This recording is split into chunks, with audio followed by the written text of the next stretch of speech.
13장 25절에서 30절까지 말씀 보겠습니다.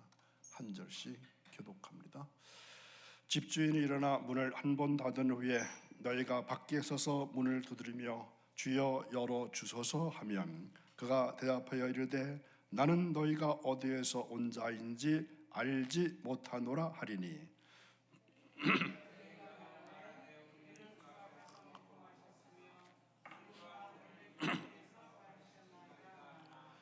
그가 너에게 말하여 이르되 나는 너희가 어디에서 왔는지 알지 못하노라.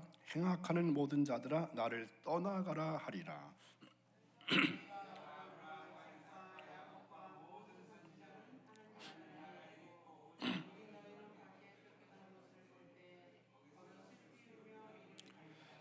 사람들이 동서남부로부터 와서 하나님의 나라 잔치에 참여하리니 보라, 나종된 자로서 먼저 될 자도 있고 먼저 된 자로서 나종될 자도 있느니라 하시니라. 아멘.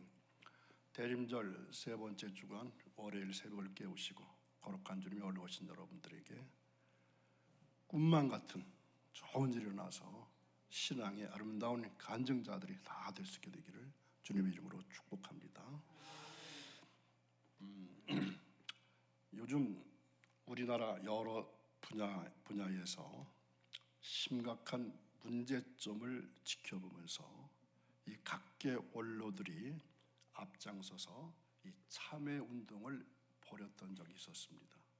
여러분 혹시 기억하실까요? 꽤 오래전인데 한 2005년 전 그쯤일 것 같습니다. 이 학계 원로들이 회초리를 들고 나와가지고 자신들의 종아리를 때리는 그런 퍼포먼스를 한 적이 있었습니다. 기억하십니까? 좀 오래됐던데요. 왜 그러냐면은 오늘날 학생들이 이처럼 문제가 많아진 것은 자신들이 선생님들이 학계 원로들이 잘못 가르친 것 때문이라고 하면서 국민들 앞에 석고대죄합니다. 그래서 내 탓입니다. 이러한 운동을 벌였었습니다. 그런데 이 운동이 우리 기독교계에도 확산되어 가지고 교계 원로들이 나와서 한국교회의 문제점에 책임을 지고 제가 잘못했습니다. 이러한 회개 운동을 했던 것입니다. 그 중에서도 한국교회의 부운동을 주도했던 조영기 목사님이 나오셔서 이러한 죄를 회개하셨어요. 어떤 얘기냐면은 제가 예수님의 희생과 헌신을 담지 못하고 그저 값싼 은혜의 안주에 있었음을 회개합니다. 어떻게 보면 엄청난 내용입니다. 제가 예수님의 희생과 헌신을 담지 못하고 그저 값싼 은혜의 안주에 있었음을 회개합니다. 그러면서 이어지는 말씀이 그동안 축복의 복음, 천국의 복음을 전해서 교회 성도들 숫자는 많이 늘었지만 십자가 신앙, 고난의 복음은 강조하지 않았습니다. 이러한 내용을 더 추구하셨어요. 자, 10년, 15년 정도가 흘러갔는데 그 후에 학계나 기독교계나 뭐 변한 게 있을까요? 오히려 더하면 더했지 변한 게 전혀 없는 것 같습니다. 왜냐하면 이것은 하나의 퍼포먼스에 불과했기 때문입니다. 계속적으로 지속했어야 되는데 그때 일회성으로 끝나버리고 말았다는 겁니다. 그러나 이게 그분들의 문제만 되겠습니까? 우리는 어떨까요? 오늘날 우리 신자들은 예수 그리스도의 값비싼 십자가 보혈로 구원을 받았습니다. 그런데 우리의 실제 삶 속에서는 이 은혜를 아주 값싼 은혜 취급하면서 살아오지는 않았을까요? 예수님의 은혜는 너무나 값지고 값진데 우리는 마치 싸구려 제품을 얻은 사람처럼 너무나 이기적으로 쉽게 편하게 신앙생활을 하는 것은 아닐까요? 저부터도 이러한 요소가 있었음을 발견하고 이 아침에 회개합니다. 우리를 구원하시기 위해서 값비싼 대가를 지불하신 예수님 앞에 너무나 부끄러울 수밖에 없습니다. 독일의 신학자 본 회퍼라는 사람은 이렇게 말합니다. 이 사람은 히틀러 나치당에 반대하다가 감옥에서 갇혔습니다. 그는 히틀러에게 타협하는 수많은 독일 교회들을 보면서 이렇게 말합니다. 값싼 은혜가 우리 교회의 가장 치명적인 원수입니다. 우리는 지금 값비싼 은혜를 위해서 싸우고 있는 것입니다. 그도 타협했으면 얼마든지 편하게 살 수 있었고 편한 목회 생활을 할 수 있을 것입니다. 예수님의 값비싼 은혜를 수호하기 위해서 감옥에서 그는 끝까지 투쟁했습니다. 어떤 사람이 항상 주일 예배에 늦게 와서 목사님 설교할 때 살짝 들어와 가지고 설교만 듣고 또 목사님이 설교 후 기도하는 그 기도할 때 살짝 빠져나가는 사람이 있었습니다. 우리 교회는 없죠? 못 보셨죠? 그는 헌금할 필요도 없고 어떤 모임에 참석할 필요도 없고 아주 편하게 신앙생활을 했습니다. 그는 스스로 생각하기를 최소한의 투자로 최고의 유익을 구하는 이 경제적인 원리죠. 경제적인 신앙생활을 하겠다고 자부했습니다. 매주일 예배는 드리니까 천국에는 갈 수 있을 것이고 그렇다고 물질이나 시간을 손해보지 않았으니까 얼마나 좋은가 이렇게 속으로 계산했을 것입니다. 그런데 이 사람이 어느 날 중병에 걸렸습니다. 그래서 병원에 갈 수밖에 없었습니다. 병원에서 하나님께 기도하기 시작합니다. 그러나 아무리 기도해도 차도가 없습니다. 그래서 하나님께 불평하기 시작했습니다. 어떤 불평일까요? 주님, 제가 주일날 빠짐없이 예배에 참석하고 하나님을 믿었는데 왜 제게 당신의 능력을 나타내 보이지 않는 것입니까? 그러자 어느 날 꿈속에 주님 나타나서 이렇게 말씀하시더랍니다. 자, 너도 매주일 내전에 와서 얼굴만 살짝 비치고 가지 않았느냐? 그래서 나도 내 병실에 가서 살짝 얼굴만 비치고 나온 것뿐이란다. 이해가시나요? 이해가십니까? 너도 항상 바빠서 내게 진심을 들을 시간이 없다고 했잖냐? 나도 너한테는 너무 바빠서 안수할 시간이 없었어. 미국에서 실제로 있었던 일입니다. 그래서 이 사람이 이 꿈을 꾼 뒤로는 회개하고 적당하게 술렁술렁 형식적으로 신앙생활한 것을 회개하고 그 뒤로 힘쓰고 애써서 주님을 바르게 섬기게 되었다. 이러한 얘기입니다. 어떤 그래서 읽은 내용입니다. 자기가 구원을 받을 때는 주님의 값비싼 은혜로 구원받았으면서도 믿음의 길을 가면서는 아주 최선의 대가만 지불하고 할 수 있는 대로 편하고 쉽게 계산적으로 신앙생활을 하는 사람들이 많이 있다는 것입니다. 여러분 그 직분자로 1년 동안 살아오시지 않았습니까? 집사님, 권사님, 장로님 살아오셨어요. 그런데 과연 그 직분에 걸맞는 그러한 신앙생활, 교회생활, 가정생활을 해오셨다고 자부하시나요? 여러분 그 신앙 결심서 쓰셨죠. 그 내용들에 어떤 결심을 하셨나요? 내가 하고 싶은 일은 항상 정말로 우선순위에 두고 힘쓰지만 주님의 일은 어떻다는 겁니까? 항상 뒷전으로 미루고 가장 나중으로 생각하는 경향이 없으셨나요? 이런 사람들은 주님의 고귀한 핏값을 싸구려 취급하는 겁니다. 이런 사람은 정말로 자신이 주님의 도우심을 필요로 할 때에 주님께서 가장 늦게 가장 나중에 신방 오실 수밖에 없습니다. 자기가 주님의 일을 최후로 가장 나중으로 적겨놓았기 때문에 주님도 그 사람을 가장 나중에 도와줄 수밖에 없다는 것입니다. 아니 잘못하면 이런 사람은 마지막 순간에 구원의 축복에서 제외될지 모릅니다. 자, 그 말씀을 누가복음 13장 이미 생각해봤지만 24절을 보시기 바랍니다. 누가복음 13장 24절 좁은 문으로 들어가기를 힘쓰라. 내가 너에게 이르노니 들어가기를 구하여도 못하는 자가 많으리라. 아멘. 들어가기를 구하여도 못하는 자가 많으리라. 사람들은 구원의 문에 들어가는 것은 언제든지 마음만 먹으면 들어갈 수 있다 이렇게 생각하기 때문에 다른 일이 더 바쁘다. 그래서 제끼어 놓는 것입니다. 자, 어떤 예를 들면 취직의 문부터 들어가 나서, 결혼의 문부터 들어가고 나서, 내 집 장만의 문에 들어가고 나서, 애들 다 키워놓고 나서, 뭐뭐하고 나서 그때 구원의 문을 찾아도 어떻다는 것입니까? 늦지 않을 것이다 이렇게 생각한다는 것입니다.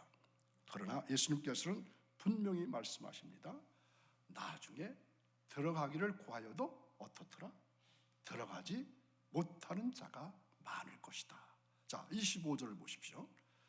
집주인이 일어나 문을 한 번 닫은 후에 너희가 밖에 서서 문을 두드리며 주여 열어주소서 하면 그가 대답하여 이르되 나는 너희가 어디에서 온 자인지 알지 못하노라. 아멘. 어떻습니까? 무섭지 않으세요?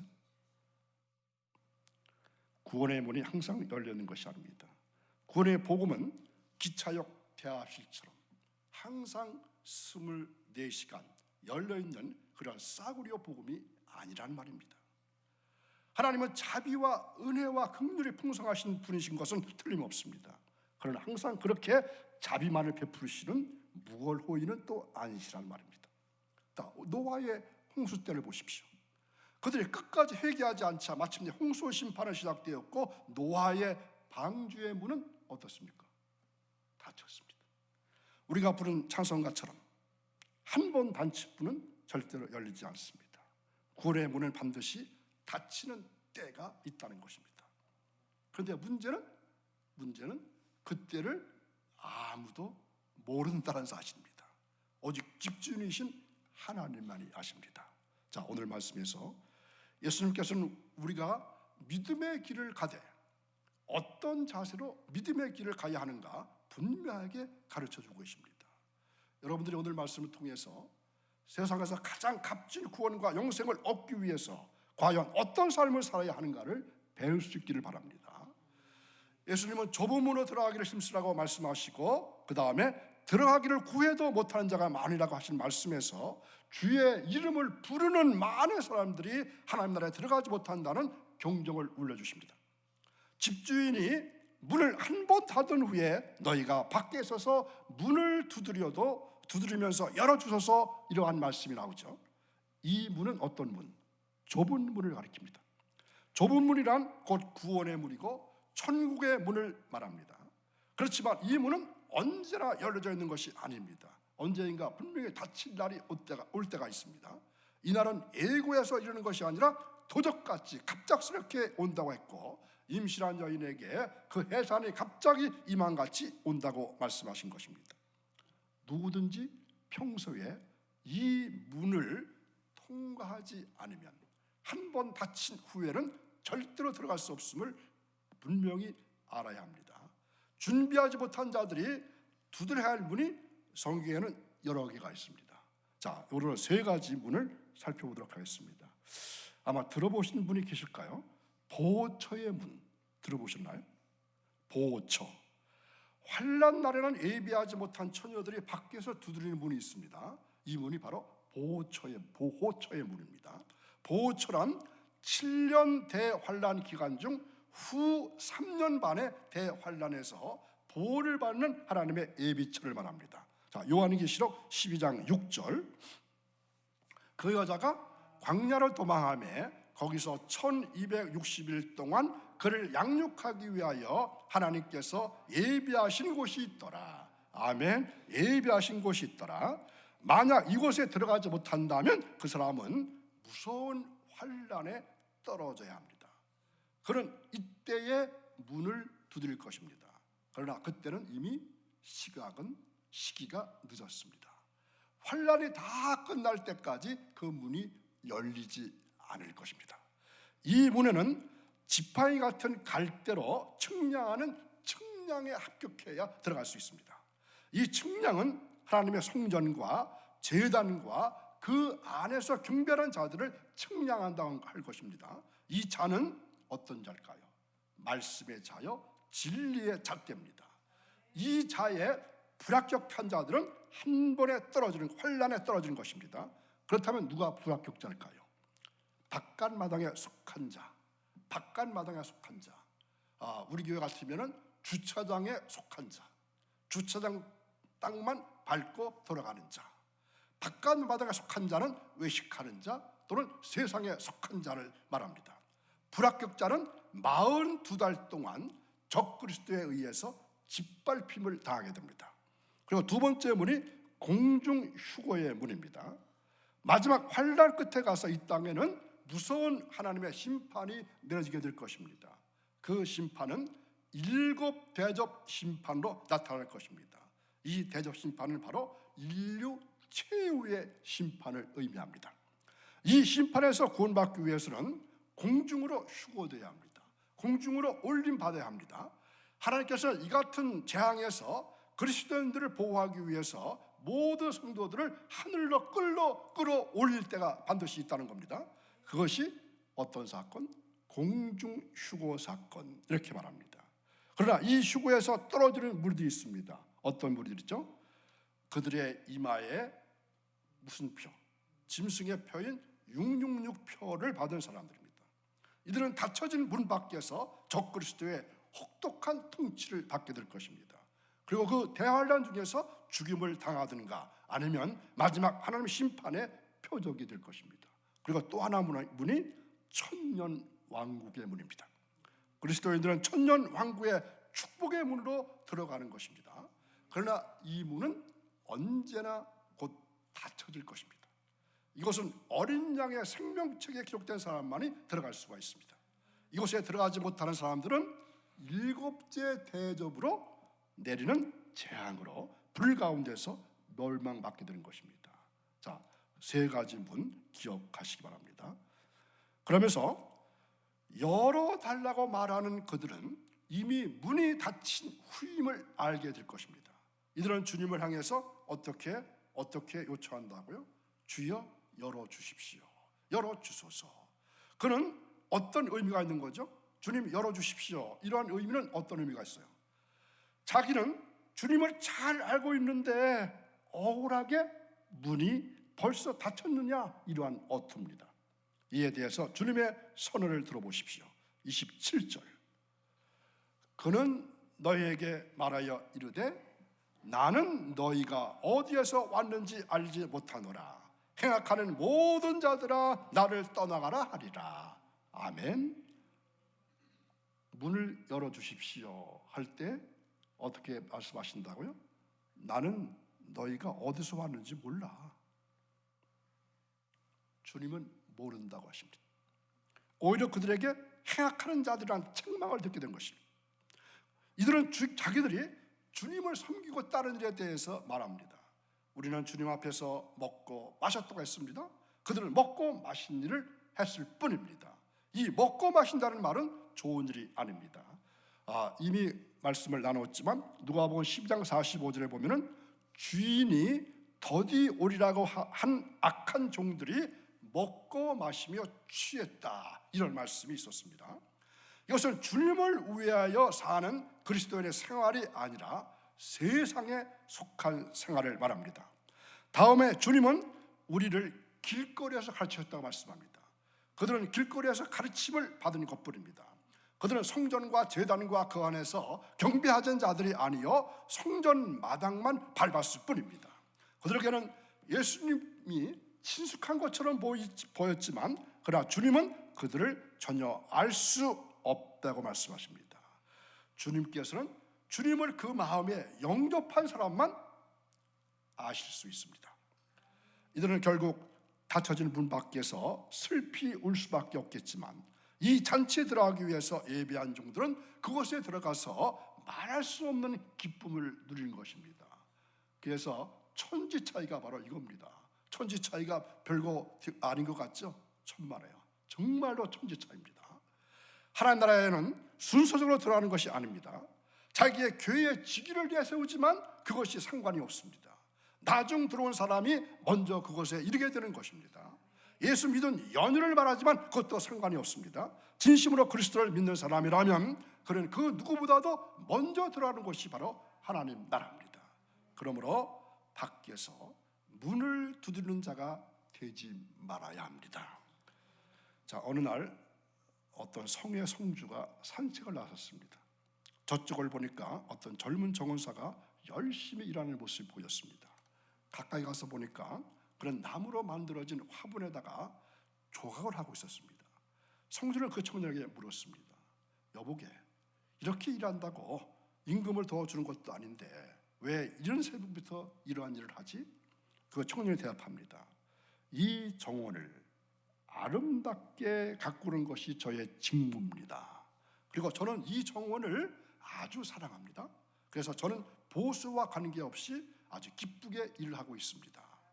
젊은 정원사의 이 긍정적인 말에 성주는 큰 감동을 받아서 이렇게 말합니다. 자네 앞으로 무엇을 하고 싶은가? 저는 미술 공부를 하고 싶습니다. 그럼 내가 공부시켜 주지 미술을 공부하게나. 그래서 그 청년은 열심히 미술 공부를 합니다. 이 사람이 누군지 아시겠습니까? 르네상스 시대의 최대 미술가로 꼽혔던 미켈란젤로입니다.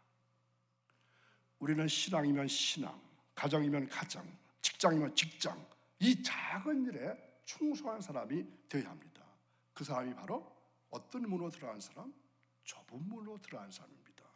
마지막은 헌신 순종하는 사람이 좁은 문으로 들어갈 수밖에 없습니다. 자, 27절을 다 같이 읽어보겠습니다. 그가 너에게 말하여 이르되 나는 너희가 어디에서 왔는지 알지 못하노라. 행악하는 모든 자들아 나를 떠나가라. 아멘. 주님은 형식적으로 계산적으로 신앙생활하는 자들을 가리켜서 행악하는 자들아, 행악하는 자들아, 또한 떠나가라. Away from me, 활로 from me가 아니라 Away from me, 나를 떠나가라 하시면서 쫓아내십니다. 그리고 그 빈자리에 누구를 채우실까요?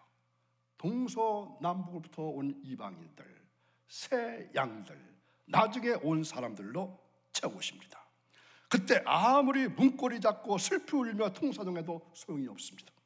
그럼 우리는 지금 회개하고 지금 주님께 진심을 드리고 지금 두렵고 떨림으로 좁은 문으로 들어가게 힘을 써야 할 것입니다. 우리는 천국에 가면은 놀랄 일이 세 가지 있다고 그러죠. 여러분 알고 계시나요? 천국에 올 줄 알았던 사람이 없는 것 때문에 놀라고, 두 번째는 천국에 못 올 줄 알았던 사람이 와 있는 것 때문에 놀라고, 또 하나는 내가 천국에 와 있다는 것 때문에 놀란다. 이렇게 천국 가시면 분명히 아실 거예요. 우리가 두렵고 떨림으로 좁은 문으로 들어가고자 애를 쓰셔서 오늘 새벽에 나오신 여러분들과 여러분들 가정 모두는 어디에서? 천국에서 다시 만날 수 있게 되기를, 영적인 골육 지친 모두가 되기를 주님의 이름으로 축원합니다. 기도하겠습니다. 거룩하신 아버지, 감사와 영광과 찬양을 귀한 시간에 드릴 수 있게 하시니 감사를 드립니다. 참으로 두렵고 떨리는 말씀을 들었습니다. 물론 알고 있었던 말씀입니다. 이미 들었던 말씀입니다. 여러 번 읽었던 말씀입니다. 그러나 나에게 주시는 말씀인 줄 몰랐습니다. 하나님, 저희들의 믿음 없음을 용서해 주옵소서. 우리가 남은 생애 동안, 지금부터 두렵고 떨리는 마음 가지고 좁은 문으로 들어갈 수 있도록 애를 쓰고 힘쓸 수 있게 되어지기를 간절히 원합니다. 그래서 천국에 들어가서 주님을 모시고 영생 복락을 누릴 수 있는 우리 모두가 될 수 있기를 주님 기억하시고 인도해 주옵소서. 한 주간 살아갈 때에 주님 주시는 말씀으로 능력 있는 삶을 살게 도와주시고 사탄 마귀와 싸워서 승리하는 귀한 한 주간 되어지기를 간절히 원하며 예수님의 이름으로 기도하옵나이다. 아멘.